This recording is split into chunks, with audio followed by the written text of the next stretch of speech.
और मैं सीधा मुद्दे पर आना चाहता हूं। इस वक्त की बहुत बड़ी खबर, एक ऐसी खबर जिसने अमेरिका में सनसनी फैला दी है। पेंटागन, व्हाइट हाउस हैरान है, अमेरिका के डिफेंस एक्सपर्ट्स घबराए हुए हैं और उसकी वजह यह है, खबरों के मुताबिक चीन के 16 मिलिट्री कार्गो एयरक्राफ्ट तेहरान में लैंड कर चुके हैं, तेहरान पहुंचे हैं। देखिए बहुत बड़ी खबर है ये। जो हालात इस समय चल रहे हैं उसके बीच में अगर चीन के 16 मिलिट्री कार्गो एयरक्राफ्ट जो हैं वो ईरान पहुंचते हैं तो आप इसका मतलब समझ जाइए। देखिए डील की जो बातें हैं, चर्चाएं हैं, डोनाल्ड ट्रंप की तरफ से अलग अलग दावे हो रहे हैं। क्या कोई चर्चा होगी, क्या बात होगी, पाकिस्तान में होगी, कहां होगी, मैं ये सब बातों में जाना ही नहीं चाहता।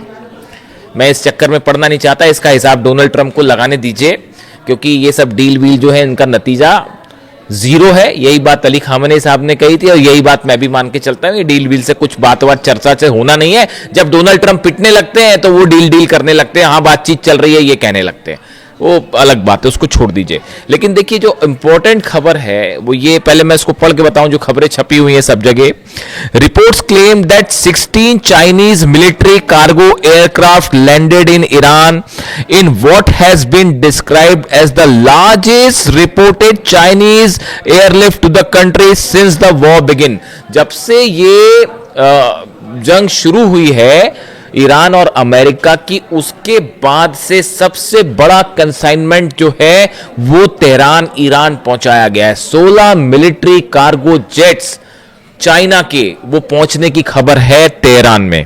The reported flights have fuelled speculation that Beijing may be expanding military support for Tehran as the conflict enters a new phase. जैसे जैसे ये जंग एक नए दौर में प्रवेश कर रही है उस बीच में माना यह जा रहा है कि चीन ने अब खुले तौर पर ईरान की बहुत बड़ी मदद की है। इसके पहले भी देखिए इस तरह की खबर थी, अलग अलग सोर्सेज से आपने देखा ही होगा कि 400 से ज्यादा जो शोल्डर मिसाइल्स होती हैं, शोल्डर मिसाइल्स फायर की जाती है, मैनपैड्स कहते हैं जिसे, जो कि एक प्रकार का डिफेंस सिस्टम है, ऐसे 400 सिस्टम्स देने की बात हो रही थी। हालांकि देखिए खबरें क्या छपी इंटरनेशनल मीडिया में कि चीन की तरफ से ये शोल्डर मिसाइल्स जो कि कंधे पे रख के चलाई जाती हैं, जो एयरप्लेन, जो लो फ्लाइंग ऑब्जेक्ट्स होते हैं जैसे एयरप्लेन हो गया या लो फ्लाइंग ड्रोन्स हो गए, उनको गिरा देते हैं। खबरें छपी इंटरनेशनल मीडिया में कि ये चीन पहुंचाने जा रहा है ईरान को और डील हो गई है 400।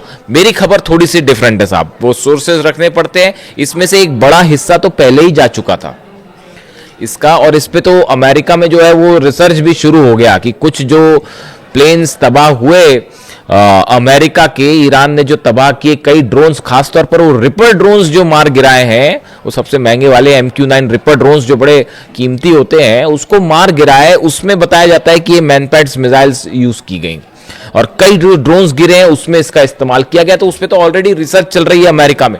तो ये खबर जहां से भी आई होगी, जिस सोर्स से भी आई होगी, थोड़ी सी लेट आई, हमारे हिसाब से तो वो काफी सारे पहले ही पहुंच गए। तो हो सकता है एडिशनल 400 और डिफेंस सिस्टम जा रहे हो। लेकिन ये जो 16 मिलिट्री कार्गो जेट्स पहुंचने की खबर है, इसके दो एस्पेक्ट हैं। पहला एस्पेक्ट तो ये समझिए कि चीन ने बड़ी हथियारों की मदद शुरू कर दी है। इसमें मिसाइल्स भी हो सकती हैं, और अगर मिसाइल्स नहीं है तो मिसाइल बनाने का सामान है, वो मटेरियल है सॉलिड फ्यूल। देखिए इसी को लेकर जो है बंदर अब्बास में हमले हुए थे। बंदर अब्बास में बताया जा रहा था कि कार्गो शिप्स जो है चाइना के, वो वहां पर पहुंचे हैं और उसमें जो मिसाइल्स ईरान की हैं, इसके लिए जो सॉलिड फ्यूल मटेरियल इस्तेमाल होता है वो पहुंचाया गया चीन से।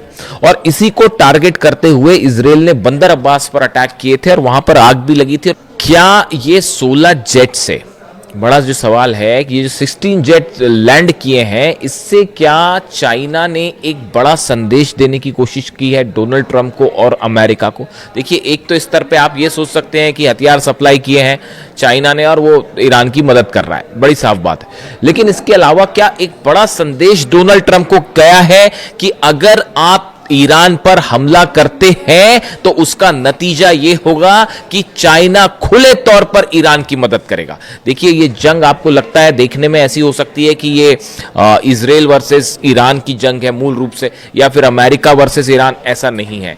इसके पर्दे के पीछे एक बड़ी जंग चल रही है जो अमेरिका वर्सेस चीन की लड़ाई हो रही है। यहां पे वर्चस्व की लड़ाई हो रही है मिडिल ईस्ट में। डोनाल्ड ट्रंप, ईरान, अगर ईरान पे देखिए हमला करने का जो मकसद है ट्रंप का, वो ये है कि अगर ईरान पर कब्जा करते हैं आप, ऐसा होगा नहीं, लेकिन ख्वाब देख रहे हैं डोनाल्ड ट्रंप, तो ख्वाब देखने में क्या जाता है, तो मैं उनके ख्वाब का जिक्र कर रहा हूं जो शायद दिन में भी देखते हैं वो। तो ईरान पर अपना प्रभाव जमा के मिडिल ईस्ट को पूरा कंट्रोल करना चाहता है अमेरिका, ऐसा कई एक्सपर्ट्स का कहना है। उससे होगा ये कि जो ये ऑयल, रशिया का ऑयल हो या चीन का ऑयल हो, वेनेजुएला पर आपने कब्जा करके वहां पर जो है चीन का ऑयल रोक दिया। अब दूसरी कोशिश है कि ईरान से जाने वाला चीन का ऑयल रोक दिया जाए, ताकि इकोनॉमी का जो वर्चस्व की लड़ाई है उसमें अमेरिका जो है वो भारी पड़े और चीन पीछे हो जाए।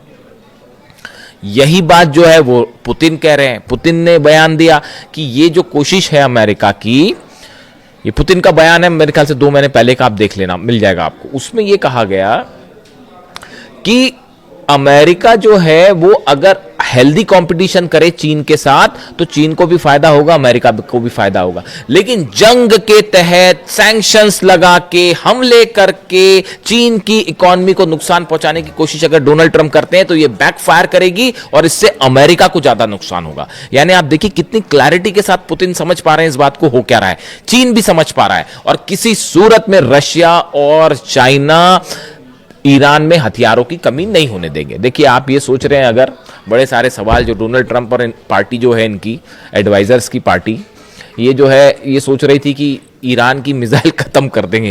ये 5 महीने तक इनकी कोशिश यही चल रही है कि ईरान की मिसाइल्स खत्म कर देंगे, और वो ये सोचते हैं ईरान की मिसाइल खत्म हो जाए, और जैसे ही ये सोचते हैं कि अब कम हुई मिसाइल, वो एक्स्ट्रा मिसाइल फायर करने लगता है। वो जॉर्डन में इतने बुरे पिटे हैं साहब, अगले वीडियो में मैं आपको बड़ा खुलासा करूंगा कि अरब देश अब क्या सोच रहे हैं इस पूरे हमले को लेकर। जॉर्डन में ऐसा पीटा है, कुवैत में ऐसा पीटा है, बहरीन में ऐसा पीटा है, सऊदी में भी जैसे हमले हुए हैं, उसके बाद जो है समझ में आ गया इनको कोई मिसाइल खत्म नहीं हो रही। खबरें ये हैं कि मिसाइल्स अमेरिका की खत्म हो गई। जनरल डेन केन जो चीफ ऑफ जॉइंट स्टाफ है, ये जो हमले चल रहे थे, डोनाल्ड ट्रंप जो कह रहे थे हम सेकंड वर्ल्ड वॉर के बाद सबसे बड़ा हमला करने वाले हैं, उसका नतीजा क्या होता ये भी डोनाल्ड ट्रंप को बताया गया है।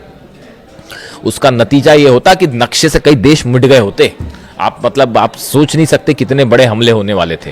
ये जो डोनाल्ड ट्रंप अगर ये हमला कर देते, जो ये कह रहे थे कि सेकंड वर्ल्ड वॉर के बाद सबसे बड़ा हमला होगा, एयरफोर्स 1 में उनसे पूछा गया तो बोले मैं वो हमला करने वाला था जो सेकंड वर्ल्ड वॉर के बाद सबसे बड़ा हमला होता।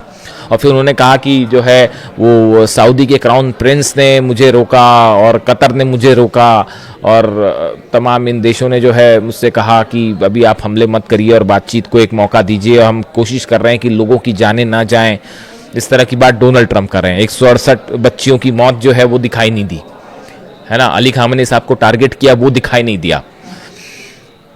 उनको शहीद करने के बाद सोचते हैं कि डील हो जाएगी। कैसे डील हो जाएगी साहब? अभी तो फिलहाल जो मेरे पास खबरें हैं, पुख्ता खबर नहीं है। अभी थोड़ी देर पहले हॉर्मुज में एक जहाज को ठोक दिया ईरान ने, थोड़ी देर पहले की खबर है। अभी धीरे से देखिए आएगी बाहर। धमाकों की खबर आ गई है, तो अब वहां पे कोई दिवाली का बम तो फूटा नहीं होगा, है ना। हॉर्मुज में कोई पटाखे तो चले नहीं होंगे, तो वो धमाके की खबर आई है, तो वो जहाज के करीब धमाके की खबर आई है, वो हलचल है वहां पे, देखते हैं क्या होता है। तो मेरे ख्याल से तो एक जहाज और ठोक दिया है ईरान ने, ये लो। तो अब हालात ये है, देखिए मामला ये है कि ये चाइना और रशिया किसी भी सूरत में ईरान के मिसाइल पावर के लिए जो मटेरियल सप्लाई है, टेक्निक ईरान के पास है। लॉन्ग रेंज मिसाइल्स बनाने में जो है वो ईरान बैलिस्टिक मिसाइल्स बनाने में, अपने टारगेट अचीव करने में कोई मुकाबला नहीं है। ना फतह का, ना खुर्रम शहर का, ना सेजिल का, कोई मुकाबला ही नहीं है। खैबर और खैबर शेकन दोनों वर्जन्स जो है मिसाइल के वो ऐसे हैं कि वो रिसर्च चल रही है कि भैया कैसे क्या इन्होंने क्या ही कर दिया। तो और मटेरियल की जो जरूरत है वो मटेरियल चीन और रूस से प्रोवाइड हो जाएगा, जो रडार्स हैं वो भी प्रोवाइड हो जा रहे हैं। तो किसी सूरत में चाइना और रशिया जो है वो ईरान को यहां पर सेटबैक नहीं होने देंगे, चाहे कितना बड़ा हमला हो जाए। शहादत होएगी, खून खराबा होगा, लेकिन ईरान, देखिए ईरान अपने आप में ईरान नहीं, 9 करोड़ लोग जो है वो एकजुट होकर खड़े हैं, तो ये हमले का कुछ नहीं होना जाना, इससे नुकसान होगा, लेकिन ये जंग में ईरान ऑलरेडी जीत चुका है। अब कितनी कोशिश कर ले डोनाल्ड ट्रंप, ये नतीजा बदलेगा नहीं। और ये बड़ा इकोनॉमिक स्टेक लगा हुआ है रशिया और चाइना का ईरान में, वो किसी सूरत में नहीं जो है नुकसान पहुंचने देंगे। बड़ा नुकसान की जंग हो जाए और ईरान हार जाए, ऐसा कतई नहीं होने जा रहा। और ना ही मिसाइल की कमी होने जा रही है, ना ड्रोन की कमी होने जा रही, चाहे जंग आज चले चाहे 5 साल चले। जैसे कि हथियारों की कमी यूक्रेन में नहीं होने दी जा रही, समझिए इस बात को। ये बड़ी फैक्चुअल चीजें हैं, मैं आपको बड़ी साइंटिफिक बात बता रहा हूं। यूक्रेन के पास क्या इतने हथियार थे? नहीं। पिछले 5 साल से जंग चल रही है ना, अमेरिका भी हथियार दे रहा है, यूरोप भी हथियार दे रहा है, उनके जंग पे लंग हो रही है। जेलेंस्की तो मोहरा है, सिर्फ एक शतरंज का जरा सा पिद्दा सा मोहरा है और कुछ नहीं है। वो ईरान से भिड़ने चढ़े थे और ईरान ऐसी मार मारता कि याद आ जाती फिर नानी। तो हकीकत ये है कि वो जो है, जैसे वो हथियारों की कमी नहीं होने दे रहे, वैसे ना रूस होने देगा, ना चीन ईरान में हथियारों की कमी होने देगा। तो वो दांव फेल हो गया डोनाल्ड ट्रंप का। इस शय और मात का खेल चल रहा है शतरंज पे, और उसमें भारी पड़ जा रहा है ईरान। तो वो हथियारों की कमी होने नहीं देगा। तो अब और जंग करना जो है वो तो हौसले की बात है। वो ईरान में कूट कूट के भरा हुआ है, ईरान की लीडरशिप में कूट कूट कर भरा हुआ है। उसी का नतीजा है कि ये जो हो रहा है। तो पहली चीज तो ये जो हथियार पहुंचे हैं वो फिर एनालिसिस हो रहा है कि चीन ने क्या पहुंचा दिया भैया, पहली बात ये। दूसरी, इस तरह भी खबरें हैं कि रशिया से भी कुछ पहुंच गया मटेरियल नया, उसको लेकर जैसी कंफर्मेशन आएगा मैं आपको बताऊंगा। इस तरह की खबरें हैं कि मिसाइल से जुड़ा कई सामान जो है वो रूस की तरफ से भी ईरान भेज दिया गया है। ऐसी भी खबरें हैं, 1-2 दिन में देखिए आपको सुनने में मिल जाएगा ये मामला। इसके अलावा हॉर्मुज में जहाज की खबर मैंने आपको बताई। इसके अलावा देखिए बड़ी खबर एक ये भी है कि इजराइल ने बताया जा रहा है कि नेतन्याहू और डोनाल्ड ट्रंप के बीच फिर से बात हुई है।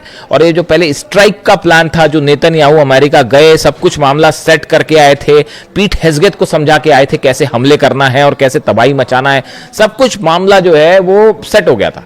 लेकिन उसके बाद जो है एंड टाइम पे स्ट्राइक वापस हो गई, तो नेतन्याहू फिर नाराज बताए जा रहे हैं। अब वो फिर कोशिश कर रहे हैं कि किसी तरह से तैयार किया जाए हमला करने के लिए। तो वो बताया जाता है कि इजराइल ने जो है, नेतन्याहू ने इस तरह की बात की है डोनाल्ड ट्रंप से कि देखिए आप जो भी करें, हमला करना है हमला करो, डील करना जो करना करो, लेकिन इजराइल के इंटरेस्ट पूरे होने चाहिए, चाहे वो मिलिट्री के लिहाज से हो, चाहे सिक्योरिटी के हिसाब से हो, चाहे इकोनॉमी के हिसाब से हो। हमारे पूरे इंटरेस्ट को सेफ रख के जो काम करना है वो करिएगा। तो इस तरह से एक बार फिर थोड़ी मनमुटाव वाली खबरें आ रही हैं डोनाल्ड ट्रंप और नेतन्याहू के बीच में। खैर देखते हैं उसका जो भी हकीकत होगी। अभी फिलहाल इस खबर से सनसनी है और ब्रिटेन की इकोनॉमी को बड़ा नुकसान हो रहा है, वो बाबल मंदेब और हॉर्मुज बंद होने के चलते। तो उसमें चलिए इकोनॉमिक एस्पेक्ट है, मैं उस पर अलग से आऊंगा। लेकिन फिलहाल इस खबर ने पेंटागन और न्यूयॉर्क में, खासतौर पर न्यूयॉर्क में जो एक्सपर्ट्स की कई थिंक टैंक्स होते हैं जो न्यूयॉर्क से ऑपरेट होते हैं और कुछ वॉशिंगटन में, सब में सनसनी फैला रखी। जो भी अपडेट होगा आप तक पहुंचाऊंगा। वीडियो कैसा लगा कमेंट करके जरूर बताएं। Thank you so much.